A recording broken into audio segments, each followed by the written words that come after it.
Oh man, this site is blocked completely from AI. They are getting no AIs scraping their website. They're getting no AI overviews, no AI citations because of this, or it's at least limiting how they're getting seen and shown. So today I'm going to give you this tool, show you how to use it, how to check so you can make sure you're getting seen by AI and capturing AI overviews, AI traffic. And then I'm going to give you some other ways, some other good strategies to show up in even more AI citations.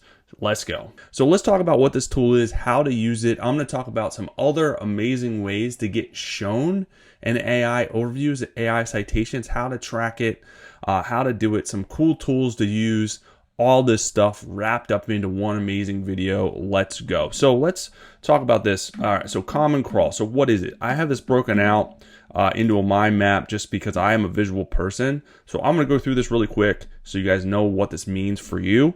And then we're going to talk about some other ways to get seen, to get cited, some other cool tools. So what is it? First and foremost, so common crawl is a giant library of website copies. So they're copying websites and archiving them to basically train and learn from this library. So the CCbot equals the robot that visits the sites and saves copies of the sites. The blocked common crawl bot means your site may never enter the library, which this will hurt you long term. So the big problem, owners block AI robots without even realizing it. So there's security tools like Cloudflare turn on AI blocking automatically. And most of websites are hosted by Cloudflare. So they're getting blocked automatically. And security can flag CCbot as suspicious and then stop using it. And it's a great site, but AI has a harder time discovering it if you're blocking it. So how to fix it? And this is something you want to make sure to check and fix and remedy. Otherwise, you're going to miss out on a lot of traffic. So ask your web security manager, are we blocking CCbot? Check Cloudflare security settings for AI bot blocking. Make sure CCbot is allowed in. Make sure your sitemap works. This is a list of all your pages. Super, super important. Very foundational. Page text visible immediately, not hidden behind JavaScript. So make sure this stuff is checked, which we're going to check this using this tool to help you. But these are the ways to fix it if you're running into these problems. And the benefits of staying unblocked, right? This is where the rubber meets the road. This is super important. So it's included, if you're unblocked, you're included in major public web archive.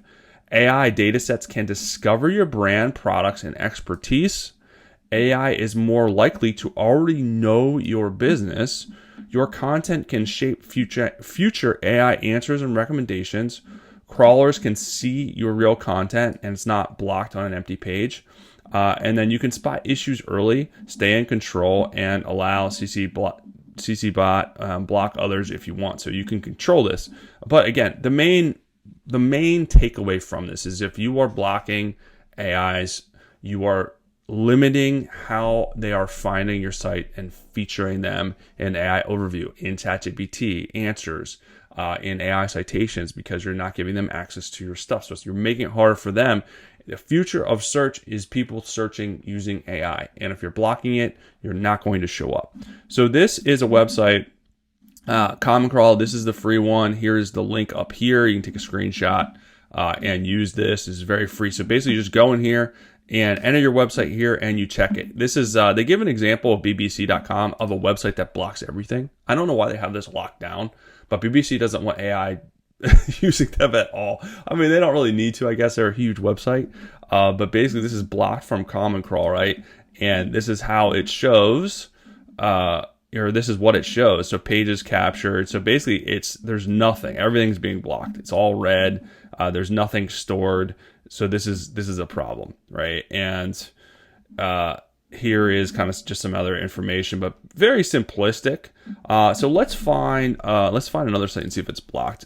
So let's do plumber in Buffalo, and we're gonna get let's just get a website here. I'm gonna get a random website, and we're gonna see if this one is showing up. All right, so let's just check this plumbing website, and we can see one that's not blocked, hopefully. All right, here you go.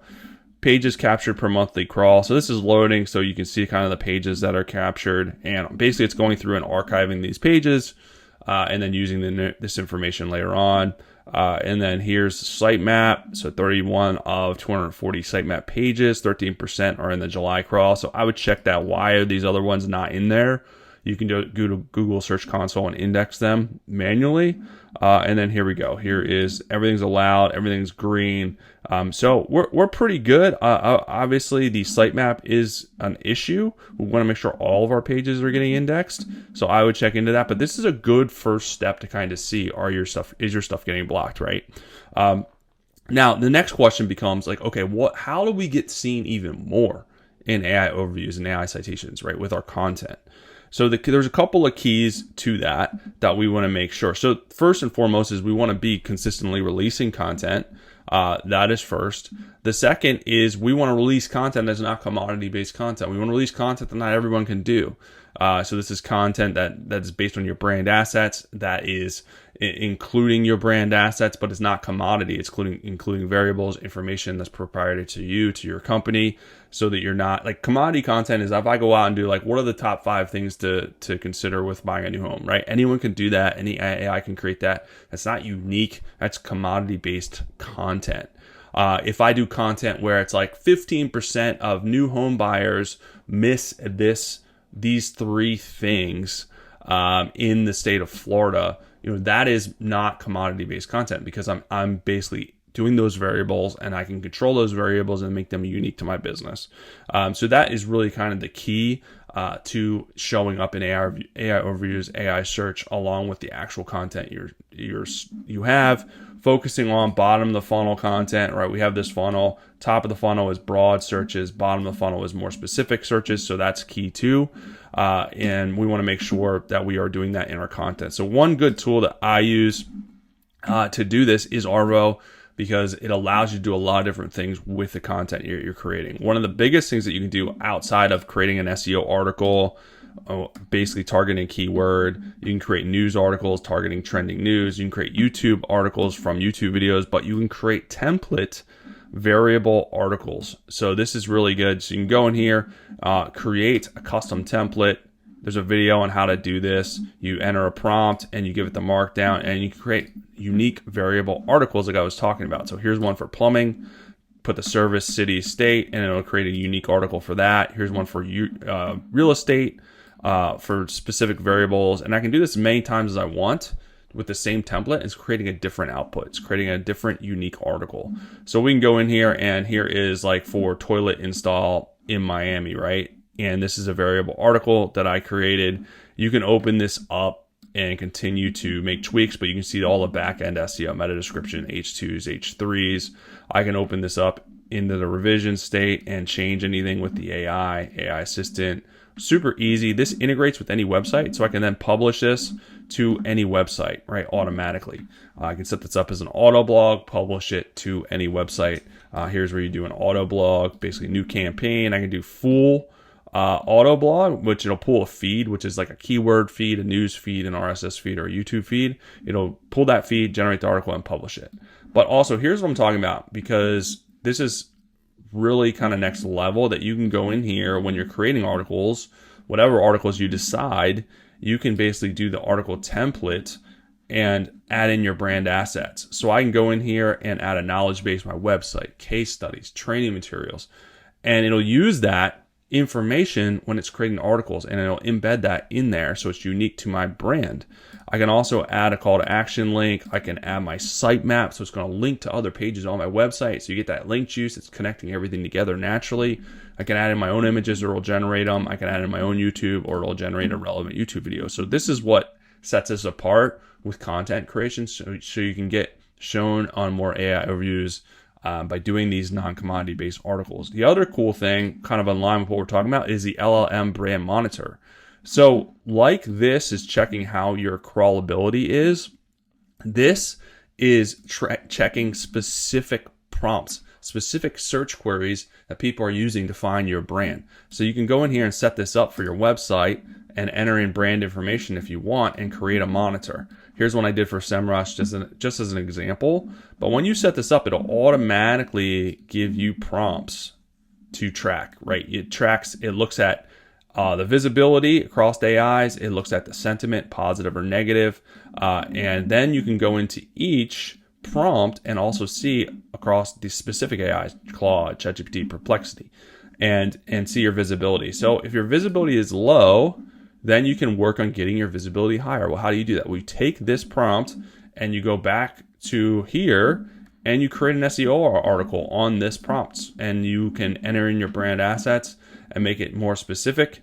And this is how you impact the visibility, which is really, really cool. So that's what I do. This works really well, but you can add in your own prompts, right?